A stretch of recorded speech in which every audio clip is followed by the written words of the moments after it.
സേവ university campaign പ്രതിനിധി RS Sasikumar കൂടി ചേർന്നുണ്ട്. ശ്രീ ശശികുമാർ, ഒരുപക്ഷെ സർക്കാരിൻ്റെ ഈ ഒരു തീരുമാനം ഇത്തരത്തിൽ സർക്കാർ ചെലവിൽ അല്ലെങ്കിൽ സംസ്ഥാനത്തിൻ്റെ പണം കൊണ്ട് തന്നെ ഈ ക്യാമ്പയിൻ നടത്തുന്നു എന്ന് പറയുമ്പോൾ ഒരുപക്ഷെ കേന്ദ്ര സർക്കാരിനെ പോലും വെല്ലുവിളിക്കുന്ന തരത്തിലേക്കല്ലേ സംസ്ഥാന സർക്കാർ നീങ്ങുന്നത്? ഇത് ചരിത്രത്തിൽ ആദ്യമാണ്.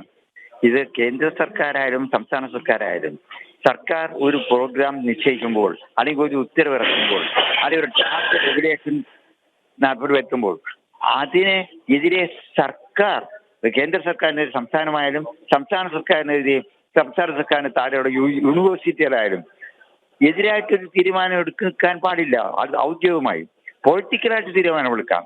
ഇവിടെ സംഭവിച്ചത് എന്താ? നാളെ ഗവൺമെന്റ് UGCയുടെ ഡ്രാഫ്റ്റ് റെഗുലേഷന് എതിരായിട്ടുള്ള ഒരു സെമിനാറാണെന്നാണ് ഇപ്പോൾ ഗവൺമെന്റ് പ്രഖ്യാപിച്ചിരിക്കുന്നത്. അതിലെങ്ങനെ വൈസ് ചാൻസലർമാർക്ക് പങ്കെടുക്കാൻ കഴിയും? അതിലെങ്ങനെ യൂണിവേഴ്സിറ്റി ഉദ്യോഗസ്ഥന്മാർക്കും രജിസ്ട്രാർമാർക്കും ഒഫീഷ്യലായിട്ട് പങ്കെടുക്കാൻ കഴിയും? അവർക്ക് വ്യക്തിപരമായ നിലയിൽ പോകാം.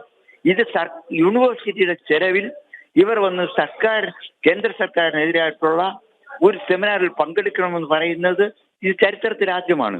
ഇത് ഒരിക്കലും ഒരു ഗവൺമെന്റിന്റെ ഭാഗത്ത് അങ്ങനെ ഒരു ഉത്തരവ് ഉണ്ടാവാൻ പാടില്ലായിരുന്നു. അത് നിർഭാഗ്യകരമാണ്, അത് തെറ്റാണ്. ഇക്കാര്യം വൈസ് ചാൻസലർമാർ ഞാൻ മനസ്സിലാക്കുന്നത് ഗവർണറെ ശ്രദ്ധയിൽപ്പെടുത്തിയിട്ടുണ്ടായിരുന്നു. കാരണം UGC ഈ ഡ്രാഫ്റ്റ് റെഗുലേഷൻ പുറപ്പെടുവിച്ചപ്പോൾ തന്നെ അറിയിച്ചിട്ടുണ്ട്, ഇന്ത്യയിലുള്ള എല്ലാ വിദ്യാഭ്യാസ മേഖലയിൽ പ്രവർത്തിക്കുന്നവർക്ക് അവരുടെ അഭിപ്രായം പറയാം, അതിൽ വേണ്ട മാറ്റങ്ങൾ വരുത്താം. അതനുസരിച്ച് സ്റ്റേറ്റ് ഗവൺമെന്റിനും യൂണിവേഴ്സിറ്റിയൊക്കെ അഭിപ്രായം പറയാം. വൈസ് ചാൻസലർമാർ ഇക്കാര്യങ്ങൾ സർവകലാശാലകളുടെ ബന്ധപ്പെട്ട സമിതികളുമായിട്ട് ആലോചിച്ച് ആ കാര്യം രേഖാമൂലം അറിയിച്ചു കഴിഞ്ഞിട്ടുണ്ട്. പലരും റെഗുലേഷന് അനുകൂലമാണ്, ചില ഭയകൾ നിർദ്ദേശിക്കുന്നുണ്ട്. പക്ഷെ നാളത്തെ സെമിനാർ എന്ന് പറയുന്നത് പൂർണ്ണമായും ഈ ഡ്രാഫ്റ്റ് റെഗുലേഷൻ തള്ളിക്കളയണമെന്നുള്ളതാണ്. അങ്ങനെയുള്ള ഒരു തീരുമാനം മുൻവിധിയോടുകൂടി എടുക്കുന്ന ഒരു സെമിനാറിൽ ഒരിക്കലും ഒഫീഷ്യലായിട്ടുള്ള ഉദ്യോഗസ്ഥന്മാർക്കോ വൈസ് ചാൻസലർമാർക്കോ പങ്കെടുക്കാൻ കഴിയില്ല. അതുകൊണ്ടാണ് ഗവർണർ ഇതിൽ ഒരു മാറ്റം വരുത്താം എന്ന് ആവശ്യപ്പെട്ടത്.